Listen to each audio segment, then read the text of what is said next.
വനിതാ ശിശു വികസന വകുപ്പിന്റെ 2024-25 വർഷത്തെ മികച്ച കളക്ടർക്കുള്ള അംഗീകാരം ലഭിച്ച Arjun Pandian IAS collectors dream anganwadi സന്ദർശിച്ചു.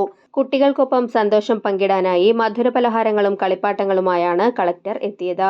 2 പതിറ്റാണ്ടോളം വിവിധ സ്ഥലങ്ങളിൽ വാടക കെട്ടിടത്തിൽ പ്രവർത്തിച്ചിരുന്ന അംഗൻവാടി പുതിയ കെട്ടിടത്തിന്റെ നിർമ്മാണം തുടങ്ങിയെങ്കിലും പ്രദേശവാസിയുടെ എതിർപ്പ് മൂലം കോടതി സ്റ്റേ നൽകിയിരിക്കുകയായിരുന്നു. മനക്കൊടിയിൽ വായിക്കാം പദ്ധതിയുടെ ഉദ്ഘാടനത്തിനായി അംഗൻവാടിയിലെത്തിയ കളക്ടറോട് അന്നത്തെ പഞ്ചായത്ത് ഭരണസമിതി വിവരങ്ങൾ ധരിപ്പിക്കുകയായിരുന്നു. അപ്പോൾ തന്നെ സ്ഥലം സന്ദർശിച്ച ശേഷം കളക്ടറുടെ ഇടപെടലിൽ പ്രതിസന്ധികൾ മറികടന്ന് അംഗൻവാടി കെട്ടിടം പണികഴിച്ചു. അംഗൻവാടിക്ക് വേണ്ടി പ്രവർത്തിച്ച കളക്ടറുടെ പേര് എക്കാലവും ഓർമ്മിക്കാൻ കളക്ടേഴ്സ് ഡ്രീം എന്ന് പേര് നൽകി. അവാർഡ് ലഭിച്ചതിൽ സന്തോഷമുണ്ടെന്നും തന്റെ പ്രവൃത്തികളെ കാലാകാലം ഓർമ്മിക്കും വിധം അടയാളപ്പെടുത്തിയ അംഗൻവാടി കാണാനായാണ് എത്തിയതെന്നും കളക്ടർ പറഞ്ഞു. നിയമ തടസ്സങ്ങൾ കാരണം ഇത് വർക്ക് മുടങ്ങിക്കിടക്കുകയായിരുന്നു. പക്ഷേ നമ്മളെല്ലാവരും കൂടെ ചേർന്നിട്ട് പഞ്ചായത്തും ജില്ലാ ഭരണകൂടവും എല്ലാം കൂടെ ചേർന്നിട്ട് ഇതിൻ്റെ വർക്ക് മുന്നോട്ട് പോയി ഇതിൻ്റെ പ്രവർത്തനം ആരംഭിക്കാനും സാധിച്ചിട്ടുണ്ടായിരുന്നു. അപ്പോൾ അതിൻ്റെ ഭാഗമായിട്ട് കളക്ടേഴ്സ് ഡ്രീം അംഗൻവാടി എന്ന് പേര് നൽകിയിട്ടുണ്ടായിരുന്നു.